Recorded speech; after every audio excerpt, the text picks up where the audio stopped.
there are very different stages of small groups. And I know some of you have experienced all of this or some of this. So go through them and then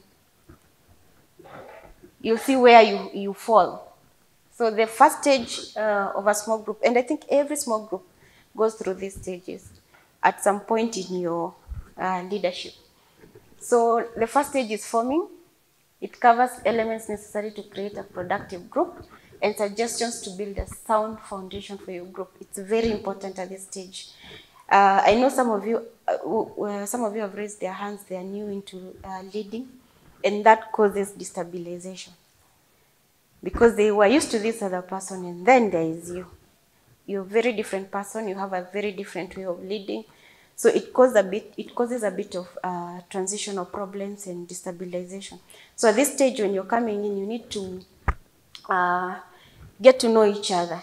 Yeah, get to tell them, okay, this is how I do my leadership, and this is how I want us to move from here. Because you're a very different person.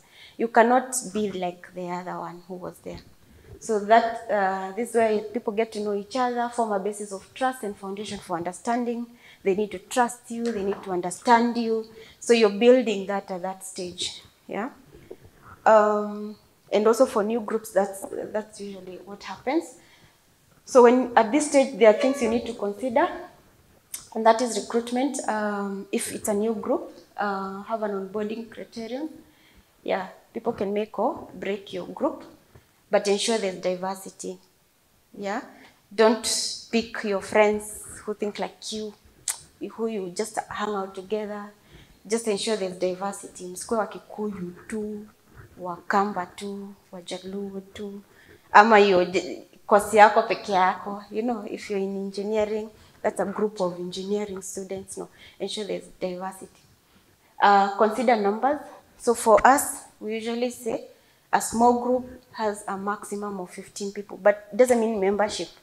It means in a sitting, if you have a sitting, the biggest number you can have and have an effective and productive conversation is 15 people. When it goes beyond that, it's no longer a small group and you cannot really have an effective conversation there.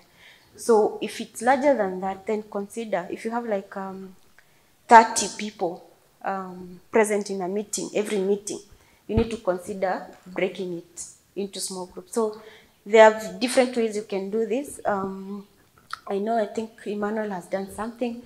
So if you're facing such a challenge, you can see him. I don't know if there's another group. Is there another group that has split? That is big, that has split? A show of hands. So yes, KCA. Yeah. So you can see Kajim if you want to know how you can deal with that. But just break it into small group. I know there's a way we had suggested earlier that what was it? I can't remember exactly what we had said in those previous years. But what you can do, just ensure that if you're meeting on a Tuesday, everyone shows up. They are 30. You can just tell them, hey guys, this is a conversation you're going to have, and I want you to break in groups of 10. Yeah, break in groups of 10, go discuss, and then we meet again, and then we share what came up from each group. And you've had your meeting, and it was effective because people went into groups and discussed things and things like that. But I know there are people who are brilliant here. But you get the idea, right? Yes, that's the idea. Just ensure that you're not having a meeting that you have 30 people, and in a meeting, in a sitting, everyone is talking and you call that a small group. It cannot be effective. Then develop a recruiting strategy, adding new members. I know there are people, because of transition, for years coming in and out, so your group goes back to forming stages, so you need to get new people. So add new people. You can tell your members to come with a friend and things like that. Events and things like that to add new members. So some topics you can discuss when your group is forming, that initial stage. Early life experiences. Someone said if you want to build friendships, you talk about your life stories. Yeah, just ask, how was your childhood like? Things like that. You get to bond more. your life stories. Yeah, this and this happened to me. And that's why we have this question.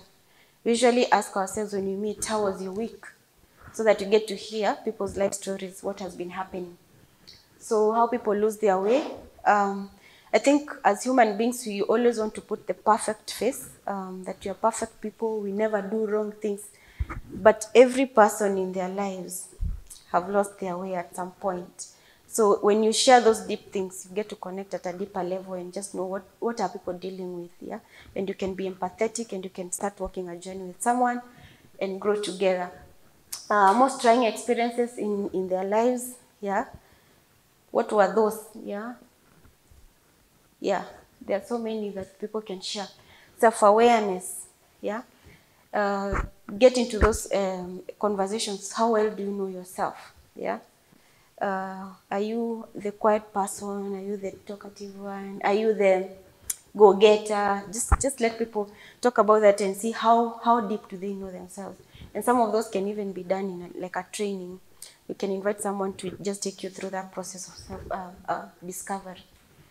Values, talk about passion, talk about talents, talk about relationships, talk about living an integrated life, living one life. I think people have tendencies of living double lives. Yeah. You're this person in your life. When you meet your other friends, you're this other person.